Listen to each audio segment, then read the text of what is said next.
ubu akaba ari wa mwanya wo gukurikirana amakuru mu Kirundi kuri Radio Nderagakura. Radio Nderagakura irabibukije ko gukubita inkoshi canke inkoni umwana, ingumu, amakofe, imigere, kumukwega amatwi canke imishatsi, kumurya ibinuma, kumucekangura uriko uhohotera umwana. Bavyeyi, mwiteho kwama mwubahiriza agateka k'abana banyu.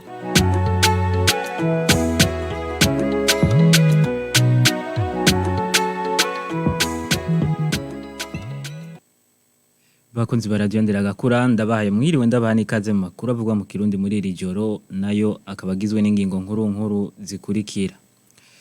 Integuro y'itegeko rigenga amafaranga leta izokoresha mu mwaka wa 2023 ushira umwaka wa 2024 hamwe n'integuro y'itegeko rigenga amategeko y'ibikorwa by'amaposita n'ubutumwa bwo ku buhinga bwa none ni bimwe mu vyizwe n'amashikiranganje yakoranye kuri wa gatatu kwa Ntare. Umukuru w'inama nshingamateka Daniel Gerazi Ndabirabe kuri wa gatatu yaganutse aho yaravuye mu rugendo rw'akazi mu bihugu bya Sudani y'Epfo na Cote d'Ivoire.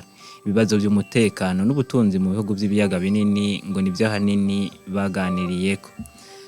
Ngo mu mwaka wa 2030 abanyeshuri bazohora bagaburirwa aho biga. Byashikirijwe n'umutambukanyi w'umukuru w'igihugu Angeline Ndayishimiye ni nyuma y'urugendo yagize mu Butaliyano ku cicaro cishirahamwe rijejwe imfungurwa ku isi PAM. Aya n'ayandi mu kanya gato.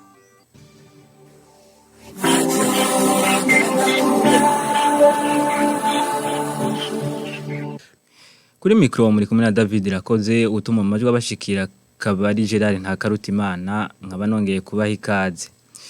Inama shikiranganje yakoranye kuri wa gatatu ku Kirimba Ntare Rushatsi irongowe n'umukuru w'igihugu Evariste Ndayishimiye. Ibintu bitandatu bikuru akaba ari byo byari ku rutonde rw'ivyigwa harimo integuro y'itegeko rigenga amafaranga leta y'u Burundi izokoresha mu mwaka wa 2023 ushira umwaka wa 2024, urwandiko ku rwego rw'ubutunzi ruzoshirwaho ni banki y'isi yose mu ntumbero yo gutegura umugambi mushasha werekeye akazi no guteza imbere ubutunzi. Integuro y'itegeko rigenga amategeko y'ibikorwa by'amaposita n'ubutumwa bwo ku buhinga bwa none n'ibindi. Umukuru w'inama nshingamateka Daniel Gerazi Ndabirabe yaganutse kuri wa gatatu avuye mu rugendo rwamushikanye mu gihugu ca Sudani y'Epfo no mu gihugu ca Cote d'Ivoire. Akaba yavuze ko mu gihugu ca Sudani y'Epfo bayazi ibintu bitandukanye nk'ibijanye n'icegeranyo kijanye n'ubutunzi bw'umuryango w'ibihugu by'ibiyaga binini hamwe n'uruhara abashinga amateka bogira mu gutorera umuti ibibazo byibonekeza mu bihugu byo kwisi. Kurikira umukuru w'inama nshinga amateka Daniel Gerazi Ndabirabe. Muri Sudani y'Epfo hari hateganijwe inama y'aka karere k'ibiyaga binini. Abashinga amateka rero bari bahuye kugira ngo barabaho ibikorwa bigeze, harimo rero ibintu byo guhana cegeranyo shingene amahere yakoreshejwe umwaka w'ibihumbi 2021 bashira 2022. Iyo raporo twarayakiriye kandi twasanze imeze neza, uretse gusa ko harimo abafise amadeni kandi abo nabo baremeye ingene ayo madeni bazoyishura bakanyarutsa. Ikindi kwize cyari ikintu kijanye n'amategeko agenga iryo shirahamwe. Ayo mategeko hariho akantu sinubana ni ikintu kinini ciyongereyemwo. Turemera ko amategeko ahinduka gato bakongeramwo umurwi w'amaho jeje iby'ubutunzi. Ivyo rero twaravyemeranije. Hanyuma ikindi harabaye guhindura ko warahijeje ikiringo yari umukuru w'inama nkenguzamateka wa Kenya, noneho yatezora yo guca hari uwundi amusubirira. Iyo rero nawe twaramutoye yaciye aba mukenyezi arongoye inama nshingamateka mfata kibanza yo muri Sudani y'Epfo. Twarashoboye no kuvugana n'ibindi bibazo bikomeye, na cyane ikibazo kijanye ingene abashinga amateka boshobora kunganira mu bintu byo gutorera inyishu ibibazo biba mu karere, ko ayo manama nshinga amateka yokorana neza n'ubutegetsi nshingwa ntwaro z'ibihugu bitandukanye. Hariho n'ikindi cizwe ibintu bijyana na tolerance kihanganirana, ivyo navyo bagiye gusanga ko ari ikibazo gituma haba ibindi bibazo bikomeye cyane kushika no ku ntambara. Noneho twemeranya yuko mu bihugu bimwe bimwe bagiye gushiraho amategeko ajanye n'ico kintu cyo kutubahana coshobora gutora inyishu. Twarashoboye rero guhabwa umubonano n'uwo mukuru w'inama nshingamateka w'akarere yaheze gutorwa uwo muri Sudani y'Epfo. Twarashoboye kuganira mu mwiherero kugira ngo turabe ingene imigenderanire yoshobora kuba hagati y'u Burundi n'igihugu cya Sudani y'Epfo. Nayo mu gihugu ca Cote d'Ivoire ngo yaritavye inama igira 14 y'abakuru barongoye inama nshingamateka z'ibihugu vya Afrika bivuga ururimi rw'igifaransa. Daniel Gerard Ndabira bakavuga ko abashingamateka bitavye iyo nama basavye ko ikibazo ca Ukraine n'Uburusiya cotorega umuti mu maguru masha biciye mu nzira z'amahoro, ngo nayo ahandi ho ibihugu byinshi birashobora gusinzikara. N'ubunyene tumutege yombi. Twaciye tuja mu gihugu cya Cote d'Ivoire aho hari inama nkuru ya 14 y'abakuru barongoye inama nshingamateka zitandukanye muri iryo shirahamwe rikuru rya APF bavuga igifaransa. Naha nyene warize ikibazo cyane cibibanza bitatu bavuga ko bitari bwaronke ababijamwo, akaba hariho abantu babiniganira ibihugu kugira ngo ivyo bibanza babijemwo. Ico kibazo rero twahavuye tugitorera inyishu, naho twarakiriye raporo kukungene amahera yakoreshejwe mu mwaka wa 2021 shira mwaka wa 2022. Hanyuma harajemwo icyumviro ca Ukraine, baravuga bati abashinga amateka barakeneye ko iyo ntambara yohera vuba kandi babicishije mu nzira z'amahoro, kuko uko biriko biragenda ibihugu byinshi bishobora gusinzikara. Naho nyene muri iyo nama haravuzwe ikibazo c'ingene mw'isi ibibazo bihari, ingene abashinga amateka bogiramwo uruhara rukomeye kugira ngo ibibazo byo mw'isi bigenda bivuka mu bihugu, abashinga amateka bagire ico baterere. Iyo nama APF kuri abashinga amateka twari twahuye, hari haje umutumire invité spécial akaba yari umukuru w'inama nshinga amateka y'Ubufaransa. We yavuga ati mwebwe Nyafrika namwe ni murabi ico mwofasha kugira ngo irya ntambara yo muri Ukraine ihere. Ngo mu mwaka wa 2030 abana bose bazohora bafungurirwa ku mashure, byashikirijwe n'umutambukanyi w'umukuru w'igihugu Angeline Ndayishimiye kuri wa gatatu igihe yari yururutse indege ku kibuga mpuzamakungu Melchior Ndadaye aho yaravuye mu gihugu cy'Ubutaliyano. Angeline Ndayishimiye akavuga ko yagendeye icicaro gikuru c'ishiramwe mpuzamakungu kijejwe imfungurwa ku isi PAM Roma, akavuga ko urwo rugendo rwagenze neza ngo kuko yashoboye kunguka ibitari bike. Ubuzima bwa misi yose murazi yuko uburimyi, ubworozi, gufungura neza, amagara meza ni ibintu bisanzwe byuzuzanya. Rero tuvuye mu rugendo rw'Ubutaliyano aho twari tugiye kubonana n'abatwara ishirahamwe mpuzamakungu rijejwe ibifungurwa ku cicaro gikuru c'i Roma. Twashoboye kubonana n'icegera c'uyirongoye ndetse n'urongoye wa mugambi wo kugaburira abana ku mashure. Urwo rugendo rwarabaye ngirakamaro muri ivyo bisata nababwiye byose byuzuzanya, haba uburimyi, ubworozi, amagara meza, byose twarashoboye kunguka ibitari bike ku gihugu cacu muri rusange. Kandi ikindi naco murazi yuko abarundi baramaze bati akanyoni katagurutse ntikamenya iyo bweze. Twarashoboye kubonana n'abagize urunani kw'isi yose rwo gufungurira abana ku mashure, isanzwe barangenye kuserukira urwo runani bovuga point focal ngaha mu Burundi. Rero kaba heza ko guhanahana ivyumviro, baradushimiye ntambwe igihugu cacu kigezeko ku bice 27% tugezeko, bongera baradutera n'intege. Mu nama twagize ari ku cicaro ca PAM batubwiye yuko mu vyifuzo vyabo bifuza ko gushika ku myaka 2030 ko abana bose ku mashure boba baronka ivyo bafungura. Bica biranezera, murazi ko ari wo mwitwarariko mfise, murazi ko ari yo ndoto yanje.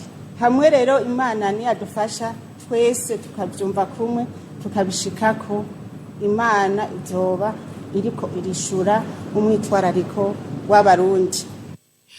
Mukaza gukurikirana idonido ry'ibyo yashikirije inyuma y'amakuru mu Gifaransa. Buramatari w'intara ya Cibitoke Bizoza Karema hamagarira bene gihugu bo muri yo ntara kubavanura n'ingeso yo kwitana abarozi kandi biba bivuye ngo ku matati bafitaniye. Aho ni mu gihe muri zone Makarabo muri komine ya Mugina haherutse gutogwa inzandiko zitagira umukono ziri ku rutonde rw'abagomba kwicwa bazizwa ngo n'abarozi. Bizoza Karema kavuga ko ahanini biva ku matati y'amatongo agasaba bene gihugu bo muri yo ntara kwijukira ibikorwa by'iterambere kugira ngo iyo ngeso ihagarare. Umutekano mu ntara cyo tugufashe neza uretse ko nyene hatabura bumwe mu buzabura haba ubusuma nyene usanga buba mu mazu bamwe birirwa mu marigara batarima muko two turabirukanga kugira ngo tubaha akazi usanga nyene bashaka abo tubora nk'inzu y'ijoro baravye nk'ahantu habari nk'ibikoresho runaka ariko ivyo byose kuko amanama tuko turakoresha ku munsi turabona yuko hari iko kirahinduka. Mu minsi heze muri komine ya Mugina haravuzwe abantu bavuga ko bari kuri liste y'abishwa ngo n'abarozi mbega ivyo mwarabimenye byagenze gute mwabitore muti gute? Ibyo byaravuzwe muri komine ya Mugina muri zone ya Nyamakarabo aho hasohotse tracte yuko hariho abantu bagiye kwicwa ngo n'abarozi ariko byahuranye nuko dusanzwe dufite amanama two turakora mu mazone turajayo turavugana n'abe n'igihugu turabereka ko nta kintu kimwe cyo kwerekana ko ari umurozi kuko kenshi twasanze baba abantu bafite ibyo bapfa kuko arabaye témoignage yaba mu bari bandi bari kuri urwo rutonde umuntu avuga ati nta kintu tuziza baziza ko tuko turaburana dupfa amatongo ibyo bico cyabaye kugira nashitse hariho umwe batimagwe no kumucora mwibi ariko ubu ngubu harafashwe abatari bake ku buryo bw'amatohoza turizera ko amatohoza ataragenda neza tukamenya ukuri uko ariko amazone yose madimisi ntembereramo turabona ko benshi bafite ibyo bapfa mu gace bitana abarozi ko bazi kuvuga guhanga n'umurozi bose babyumva vuba twashitse tuhamagarira rero bamusanteri abashebezo no kuce nabo baja mu ducimbiri kuza kubigisha turabona ko hariho ikintu cyose cyamera neza kuko nawe bavuga ngo bari ku rutonde ntawe urahamagara nyamara je ndabona kongera mbiho rero mpamagariye bose ko bavanura n'imyifato ahubwo nibijukire gukora ibikorwa by'iterambere biteza imbere mu miryango yabo byose bizoca bihagarara. Bizoza Karema kabaganiriye na mugenzi wacu Virginie Rupiya. Amakuru twabateguriye tubabandanirize mu gisata c'amagara y'abantu. Ibihuha hamwe no kwemera kw'abantu ngo ni bimwe mu bituma abantu batitabira kwicandagisha. Bivugwa na Bizimana Jean Claude arongoye umugambi w'igihugu wo gucandaga mu bushikiranganje bw'amagara y'abantu no kurwanya ikiza sida.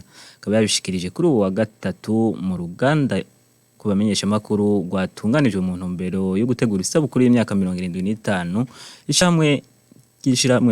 ishami ry'ishirahamwe mpuzamakungu ryita amagara y'abantu OMS rigiyeho hamwe n'imyaka 63 rimaze rikorera mu Burundi. Jean Claude Bizimana akavuga ko incanco zose zikoreshwa mu Burundi ziba zarizwe neza agatera kama bene gihugu kuzijukira.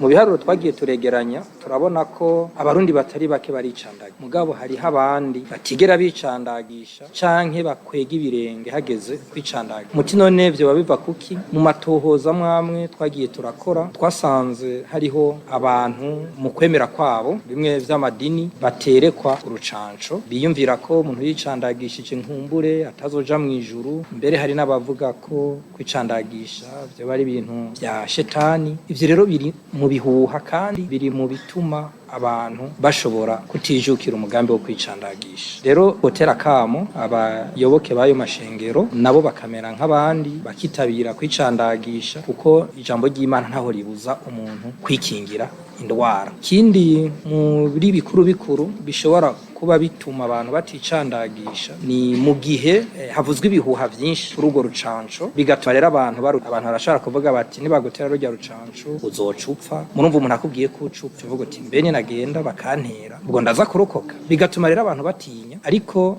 ico novuga ngaha nuko incanco zose ziba zarizwe neza nta rucanco bazana kugira bageragereze ku bantu urucanco ngahi wacu Burundi kugira rutangure gukoreshwa abahinga babanza guca hirya no hino bakihweza ingene urwo rucanco rwahinguwe naho bamaze kurukoresha bakabona ko atangorane rwotera abo rwiteza kandi kira noneho mugiye muraraba nahajya mu kibano no bakarorero gatoyi mu myaka yahera mwarabona abantu benshi bamugajwe n'indwara y'ubukangwe ariko ubu muravye ntibakiri benshi cane kubera yuko abantu bagiye baricandagisha n'izindi ndwara rero ugiye kubirabira hagufi urabona yuko uko igihe cagiye kiragenda abantu bijukira kwicandagisha indwara nyinshi zaragabanutse kamono tera bene gihugu nuko bo kwijukira vy'ukuri urucanco toyifashe urucanco uba wikingiye indwara zitari nke ngo mugwi w'igihugu jejwe kumenya ukuri no kurekurirana severe ngo ukora igikorwa gihuye n'ic'abakozi b'Imana cyo kunywanisha abantu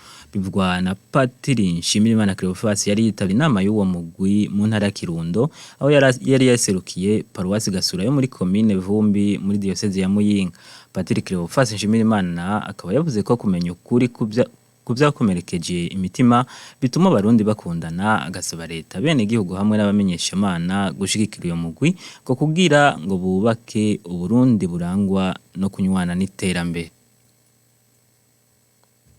Mu ndinganizo y'ibikorwa vy'ubutumwa ico kiri imbere cyane mu diocese Gatolika ya Muyinga. Abakristo mu civugo c'ubutumwa muri no myaka ikirakurikirana turamukanya duti tugire Kristo, bakishura bati naganze mu mitima y'abantu bose. Hanyuma tukatera duti mu itoto rya yubire, bakishura bati twame ibyamwa by'ukurekuriranira no gusubiza hamwe. By'ukuri severe iriko irakora ibikorwa byo kunywanisha abantu ihereye ku kumenya uko kuri kugira ngo wa Kristo aganze mu imitima yakomerekejwe n'ibyabaye. None rero navuga nti igihugu nikibandanye gishigikira uwo mugwi, natwe abamenyeshamana tubandanye tubafashe kugira ngo hajemwo igikorwa c'Imana. Cyo twobwira abarundi benshi mu migwi itandukanye mu miryango itandukanye y'iyobokamana cyangwa kuvuga amadini twoshigikira uyo mugwi kuko igikorwa bariko barakora ukiravye cari ciwacu ico gufasha abantu kumenya ukuri. Murane ko n'Imana yaduhaye igitabo c'ijambo ryayo Bibiliya. Abayisilamu barafite igitabo c'ijambo ry'Imana